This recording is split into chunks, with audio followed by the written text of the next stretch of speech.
सिद्धेभ्यः जय श्री ओम नमः सिद्धेभ्यः नमो अरहंताणं नमो सिद्धाणं नमो आयेरियाणं नमो उवज्झायाणं नमो लोये सव्यसाहूनं पणमेय शिरसा नेमिं गुणरयण विभूषणं महावीरं सम्मत्तरयणनिलयं पयडि समुक्कित्तनं वोच्छं नमिऊणनेमि चन्दम् असहाय परक्कमं महावीरं बंधुदय सत्यजुत्तम ओघादे से थवम बोच्छम। पंच परमेष्ठी भगवान की जय। संत शिरोमणि आचार्य गुरु श्री विद्यासागर जी महाराज की जय। आचार्य गुरु श्री समय सागर जी महाराज की जय। 3 कम 9 करोड़ मुनि महाराज की जय। द्वादशांग जनवाणी माता की जय। संपूर्ण आरिका माता जी की जय। गाथा नंबर 221 भैया, 220 तक हो गया। दीदी मैं पढ़ूंगी। कौन ने बोला, किसका नाम? मीना जैन पुणे। मीना जैन पुणे, ठीक है।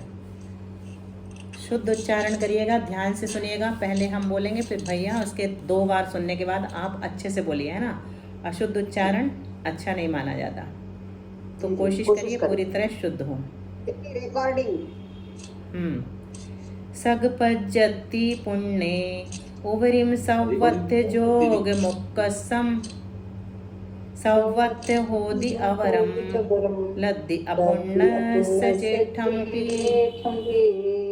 म्यूट करके बोलिए बाकी लोग। 1 मिनट में मैं सबको म्यूट कर रहा हूँ यहाँ से। कर दीजिए, हाँ कर दीजिए, ठीक है। भाई साहब आप ही म्यूट कर दीजिए, आपके करना चाहिए। हो गया, बाकी बहुत आवाज आती है। हो गया।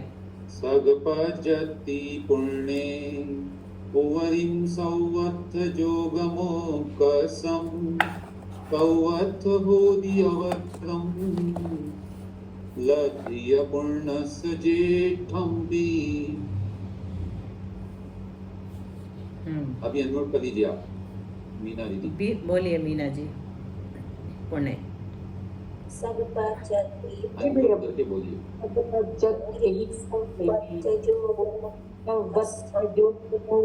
कसम सवत्थ होदि अवरम लद्दि अपुण्यस्य जेठं भी। सगपज्जति पुण्य, अपनी अपनी शरीर पर्याप्ति के पूर्ण होने के समय से लेकर अपनी अपनी आयु के अंत समय तक क्या होता है, संपूर्ण समय में। सवत्थ यानी ओवरिम यानी अपनी अपनी आयु के अंत समय तक, संपूर्ण समयों में। सवत्थ यानी सर्वत्र, संपूर्ण समयों में। परिणाम योग स्थान जोगम यानी परिणाम योग स्थान उत्कृष्ट भी होते हैं और जघन्य भी होते हैं। सवत्थ होदि अवरम, जघन्य भी होते हैं, संभवते हैं। और इसी तरह लद्दि अपुण्यस्य जेठम्पि, लब्धि अपर्याप्त तक के भी अपनी स्थिति के सब भेदों में दोनों परिणाम योग स्थान संभव है। दोनों परिणाम योग स्थान मतलब उत्कृष्ट भी और जघन्य भी। तो क्या कहा यहाँ पर, शरीर पर्याप्ति पूर्ण होने से लेकर। शरीर पर्याप्ति पूर्ण होने के पहले कौन सा होता है ये अभी नहीं बताया, लेकिन पहले समय में कौन सा योग होता है ये बता दिया। कौन सा योग स्थान होता है जन्म के पहले समय में?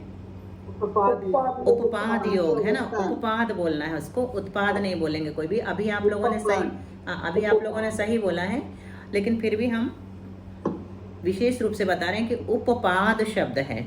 तो शरीर पर्याप्त पहले समय में उपपाद योग स्थान होता है, और शरीर पर्याप्ति पूर्ण होने से लेकर आयु पर्यंत ये परिणाम योग स्थान जो है, परिणाम योग स्थान होते हैं, और ये जघन्य भी होते हैं, उत्कृष्ट भी होते हैं। इसी प्रकार लब्धि अपर्याप्त तक के भी परिणाम योग स्थान अपने काल में मतलब 2/3 के बाद, जहाँ पर होता है ना आयुबंध के, हाँ, तो जघन्य भी होते हैं और उत्कृष्ट भी होते हैं। यहाँ पर परिणाम योग स्थान के बारे में बता दिया गया, जो कब से शुरू होता है, शरीर पर्याप्ति पूर्ण होने के बाद से शुरू होता है और जीवन पर्यंत चलता है। अब अगली गाथा में देखते हैं। एयंत वड्डी ठाणा उभियठाणान मंतरे होंती अवर वरठाणाओ सगकाला दिम्मि अंतम हे।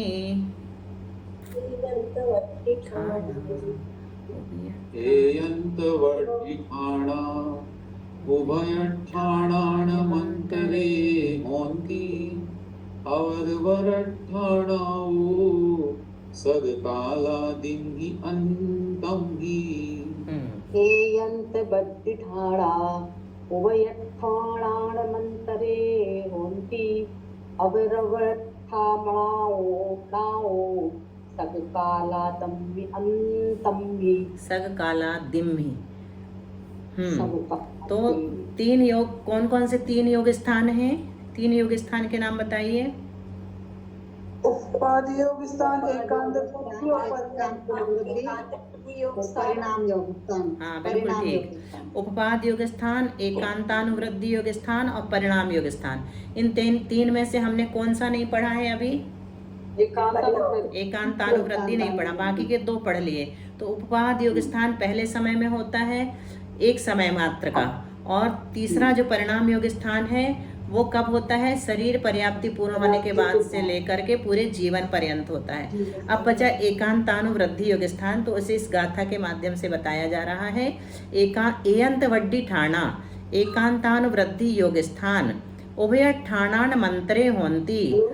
उपपाद और परिणाम दोनों स्थानों के अंतरे यानी बीच में। सरोज जैन जबलपुर की ओर से आवाज आ रही है, म्यूट करिए। उभय ठाणान मतलब उभय स्थान। कौन कौन से?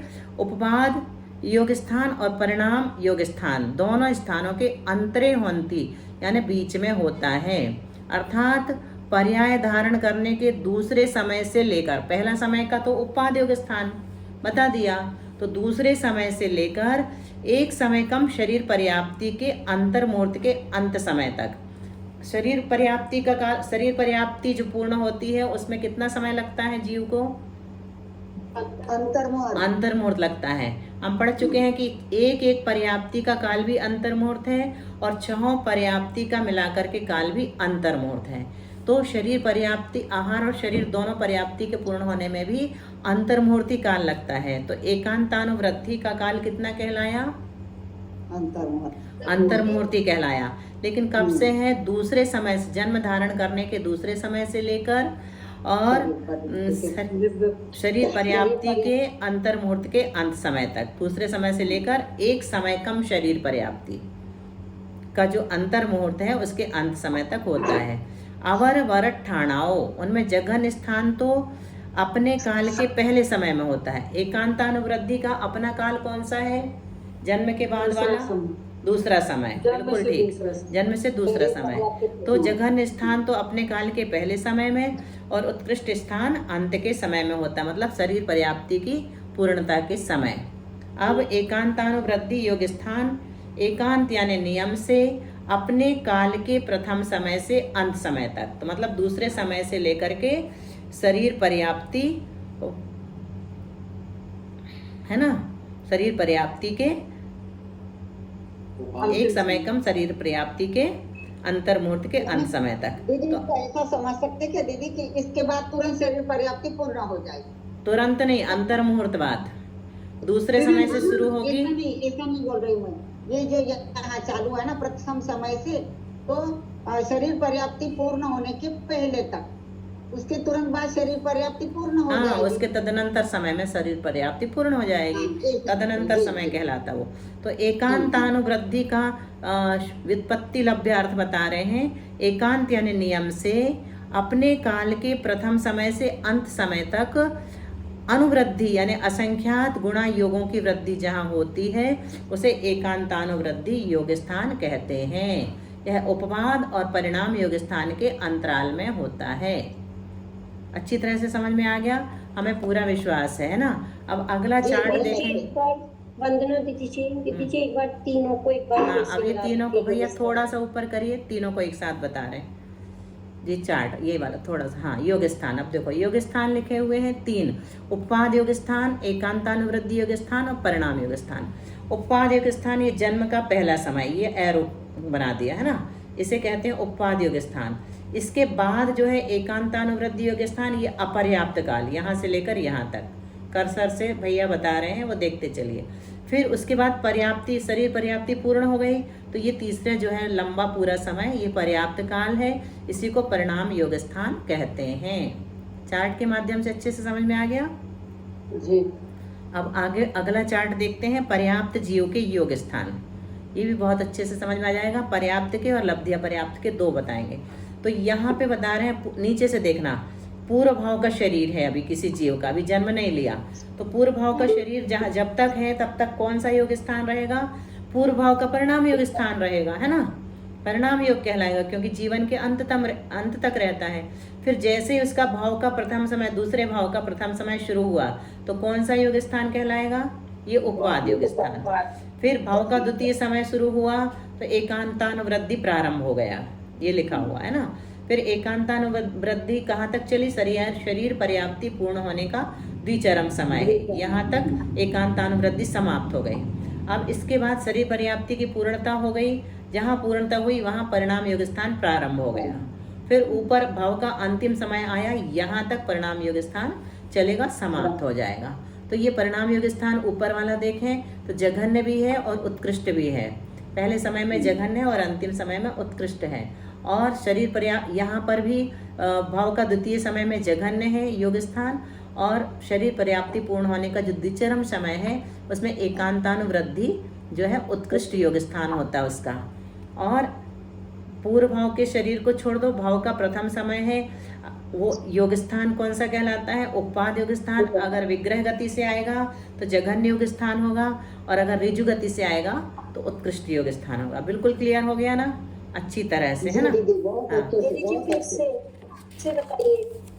अब अगला देखो तो फिर से हो जाएगा, अगले में भी वही रिपीटिशन है। अगला चार्ट देखो, अपर्याप्त जीव के योग स्थान देख लो, सेम वैसे ही है। देखो सबसे पहले पूर्व भाव का शरीर है, एक मिनट, वक्र गति से आएगा तो क्या कहलाएगा? वक्र गति यानी विग्रह गति, वो जघन्य योग स्थान होता है। वक्र गति का हो चाहे विग्रह गति का हो, एक ही बात है। जी जी। और ऋजु गति का हो तो उत्कृष्ट योग स्थान है। ऋजु गति मतलब बिना मोड़े की गति, है ना, अविग्रह गति। तो अब यहाँ पर फिर से देखिए, लब्धि अपर्याप्तक जीव है। कल लब्धि अपर्याप्तक जीव के बारे में किसी ने एक प्रश्न पूछा था कि वो मनुष्य गत्यानुपूर्वी को बांधेगा कि नहीं।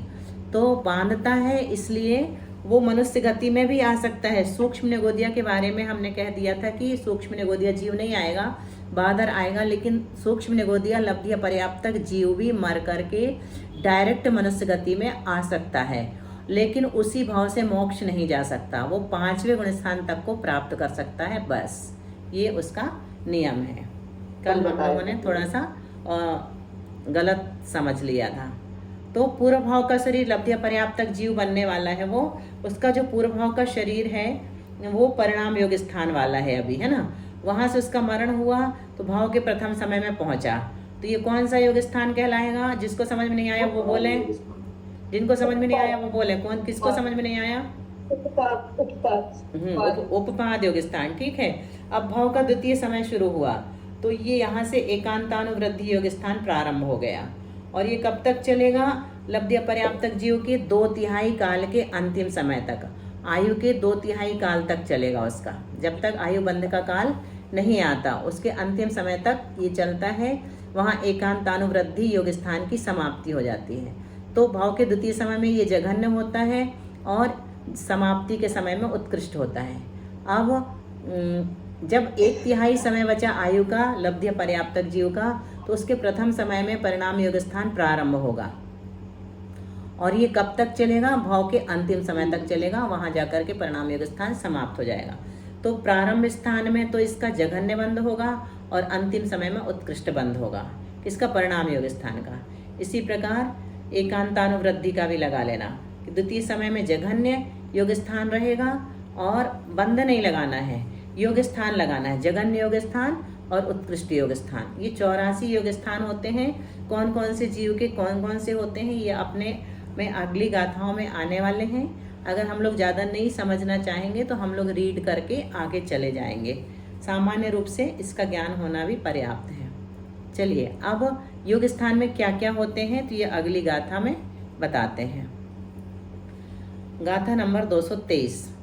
अविभाग परिच्छेदो वग्गो पुनवग्गणाय फड्डयगम गुणहानि व्यजाने ठाणं पडिहोदि नियमेन अविभाग परिच्छेदो वग्गुपुणवग्गणाय फड्डयगम् गुणहानि वियजाणे हानि पडिहोदि नियमेन अविभाग परिच्छेदो वक्को पुनर्मंगलाय पट्टयगम गुणहानि बीजाणे हाणम पटिहोदिमेण फड्ढयगम। हाँ, तो अब देखिए सब योग स्थान जो हैं वो टोटल कितने हैं? तो जगत श्रेणी के असंख्यातवे भाग प्रमाण हैं। जगत श्रेणी किसे कहते हैं, किसी को याद है? पारुल? एक मतलब हाँ भैया बताइए।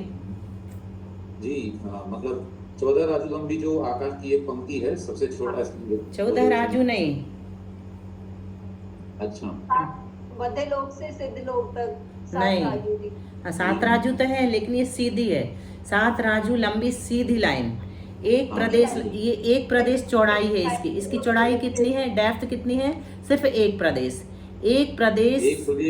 हाँ, एक प्रदेश वाली। मुझे 14 राजू का ध्यान रखना नहीं, वो तो तृष्णाली है अपनी। अपन जगत श्रेणी पढ़ के आए हैं। सिर्फ 7 राजू लंबी जो एक लाइन है, लीनियर फिंगर बोलते हैं उसको। तो लीनियर फिंगर उसको बोलते हैं, सूच्य अंगुल को। इसको 7 जगत श्रेणी बोलते हैं ना। जगत श्रेणी कितनी है? 7 राजू लंबी एक लाइन है जो एक प्रदेश चौड़ी है, जिस एक एक प्रदेश की पंक्ति है, तो इसको जगत श्रेणी कहते हैं। मोती की माला की तरह समझी दीदी? हाँ, बस मोती की माला मतलब उसको सीधी रखना है, बिल्कुल सरल रेखा। हाँ, सीधी माला जी, हाँ, जी। सरल रेखा रखना है उसको, सीधी एक लाइन खींचनी है। 7 राजू लंबी और एक प्रदेश चौड़ी, एक प्रदेश की पंक्ति है वो। तो उसको उसके 7वें नरक का सबसे नीचे का 7 राजू है ना, वही लगा लो एक लाइन। मध्य लोक का तो 1 राजू है। अपन को 7 राजू लेना है। पूरा लोक में सबसे नीचे सबसे लंबी लाइन कितनी है? 7 राजू। कहाँ है वो? सबसे नीचे है। अच्छा, नीचे से चौड़ाई में लेना है, लंबी में नहीं है। चौड़ाई नहीं है, लंबाई है ना, सीधी ऐसी सरल रेखा ऐसी।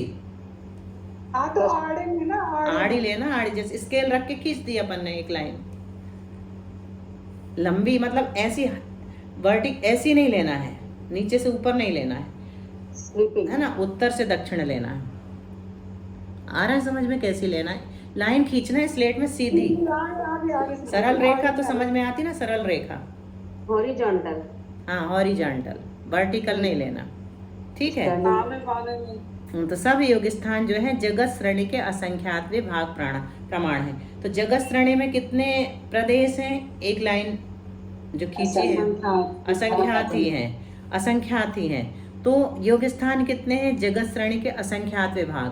तो जगत श्रेणी के असंख्यात विभाग कितने कहलाएंगे?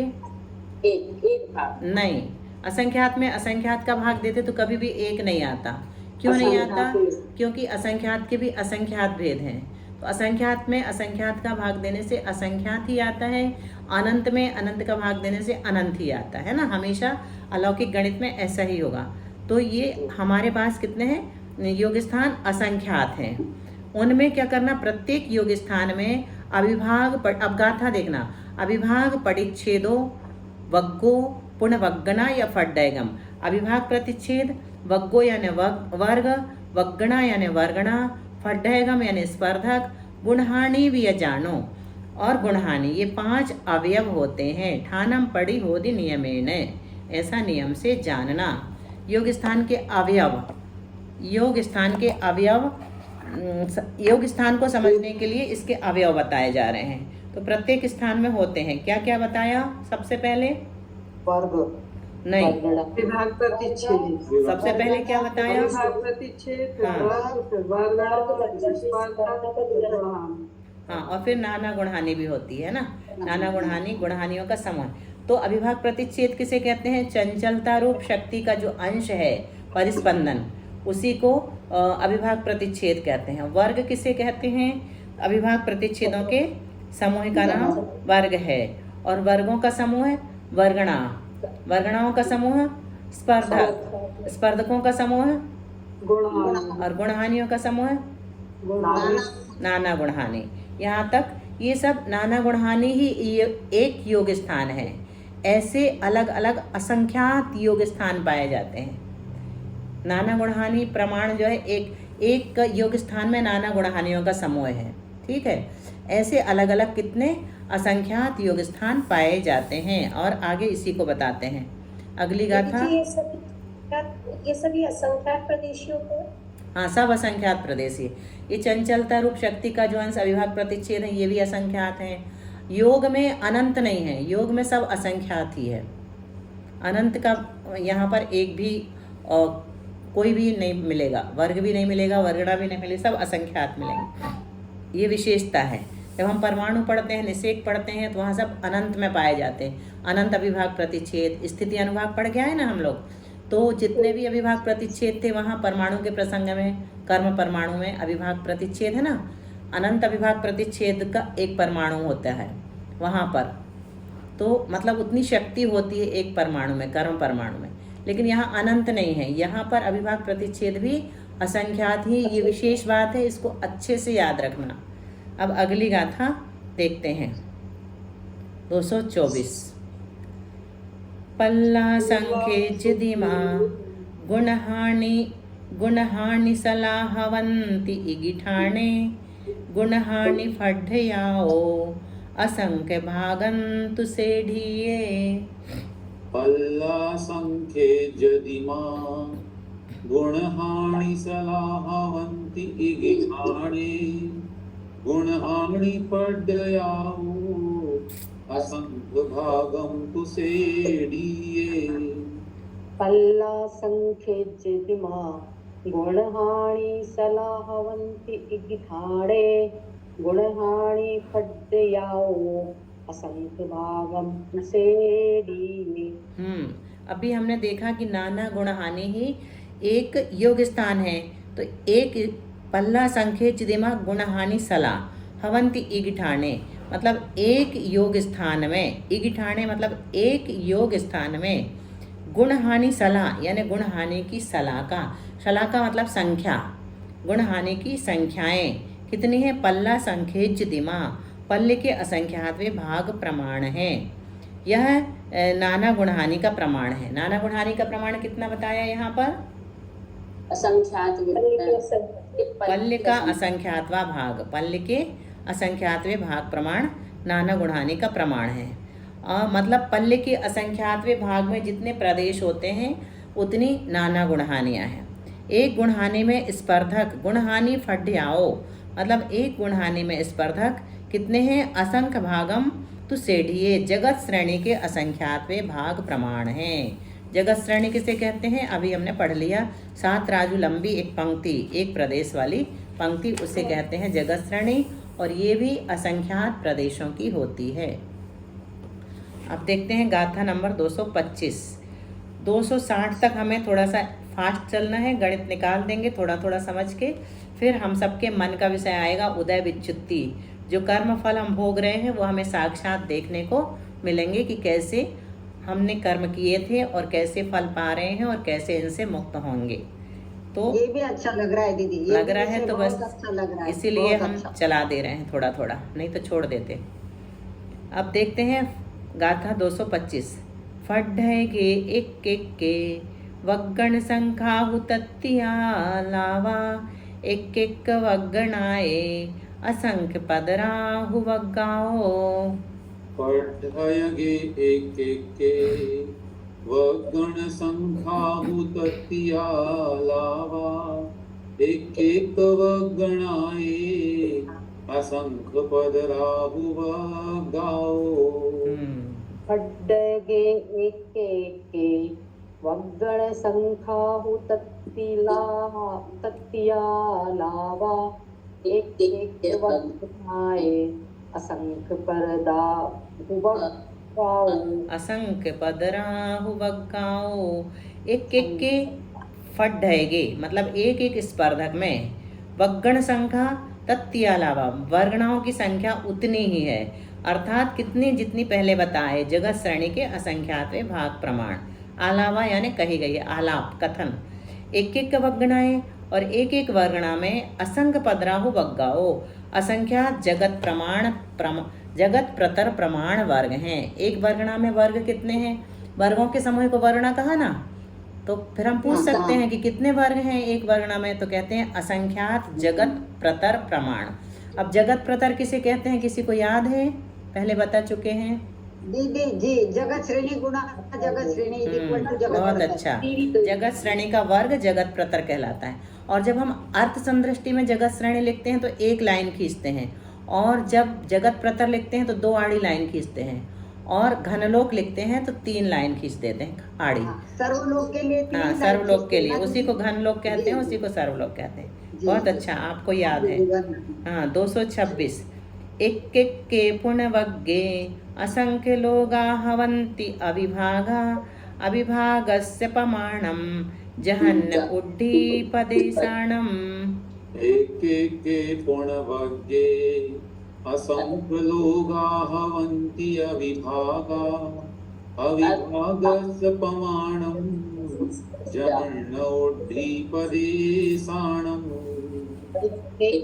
पुण्यवज्ञे असंख्य लोगा हवन्ति अविभागा अविभागस्य प्रमाणं जहन्न उड्डीपदेशाणम्।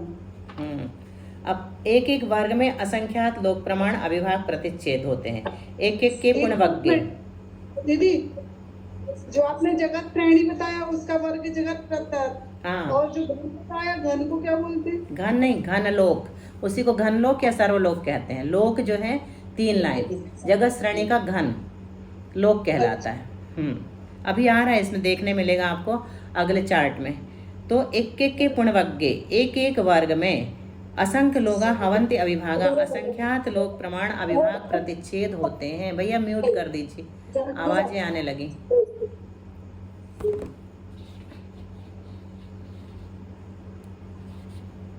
हमारा भी हो गया होगा ना? हाँ, खुला है। नहीं किया हमने, व्यक्तिगत कर रहे हैं, पर्सनल। हाँ, ठीक है फिर तो।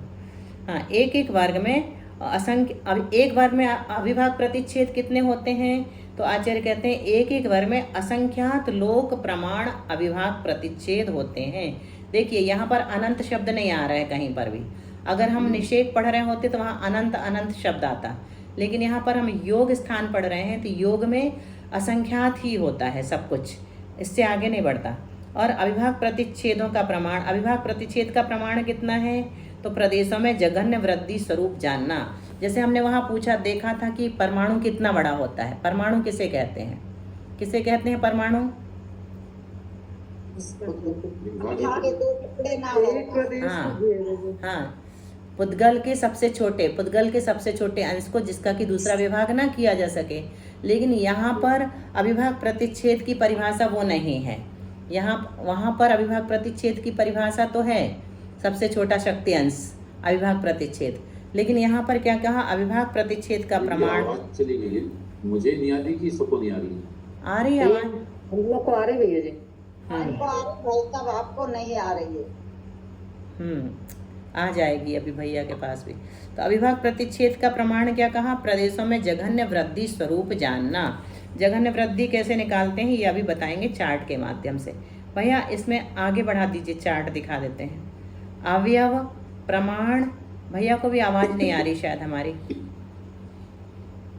भैया का सबका नेट गया होगा। हाँ, गया। हाँ, कोई बात नहीं। चलो अभी अब आ जाएगा। स्टार्ट तो नहीं कर पाएंगे। नहीं, अब दिखा रहे भैया। हाँ, तो योग स्थान के अवयव बताते हैं। सबसे पहले अवयव, प्रमाण और अर्थ संदृष्टि है। तो योग स्थान में गुणहानियाँ कितनी बताई थी? देखो बहुत अच्छा इंटरेस्टिंग है ये। गुणहानि कितनी? पल्ले बटे असंख्यात, पल्ले के असंख्यात में भाग प्रमाण है ना।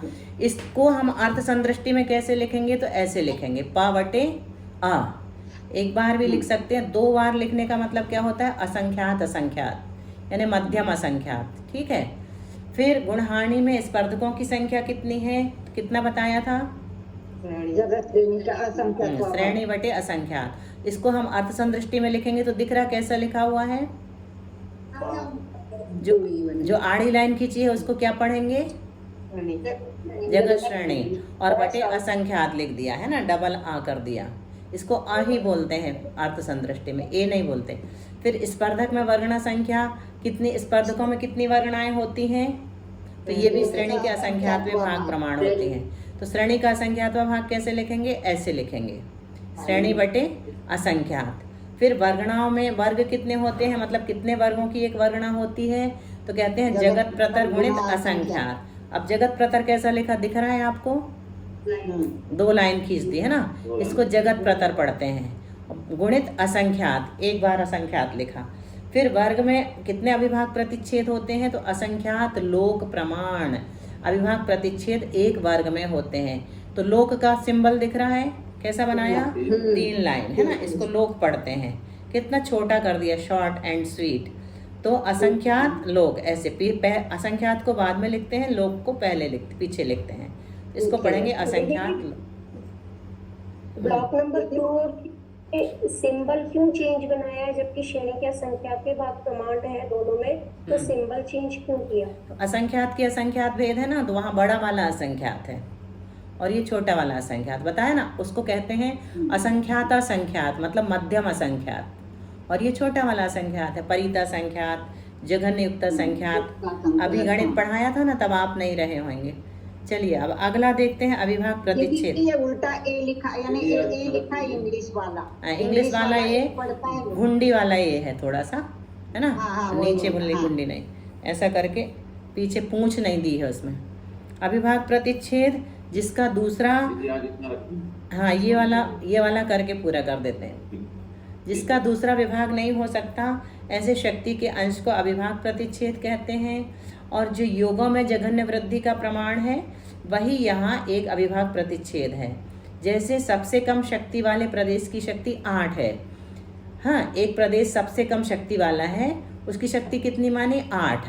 और उससे अगले प्रदेश की शक्ति कितनी है? 10। तो यहाँ कितनी शक्ति बढ़ी? 2 शक्ति बढ़ी। वही एक अविभाग प्रतिच्छेद का प्रमाण है।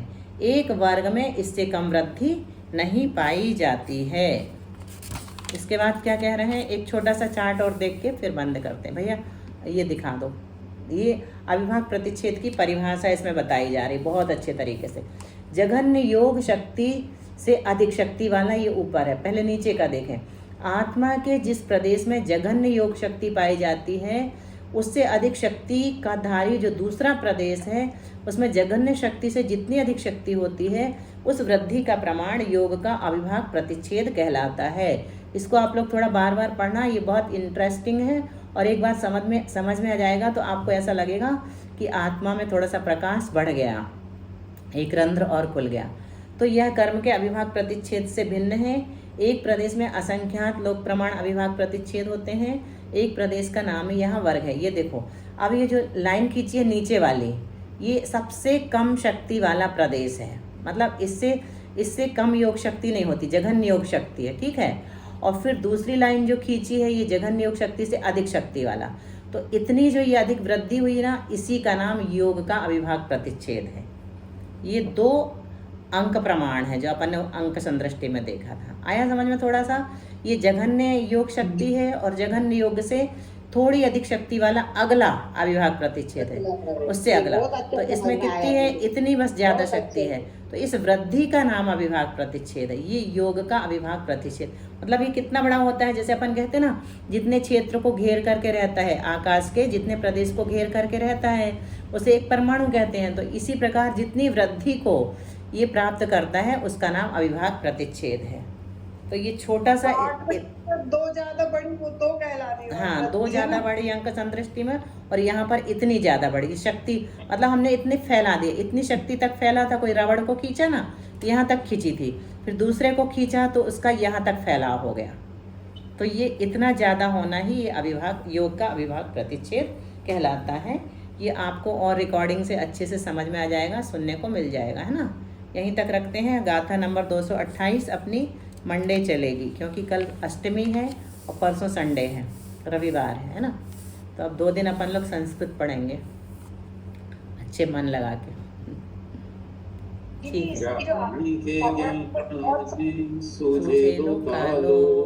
सोवाणी मस्तक धरूं सदा तीर्थों लोग, हे जिनवाणी भारती तो जपो दिन रैन, जो तेरा शरण गए सो पावे सुख चैन। नमः नमः मंत्र।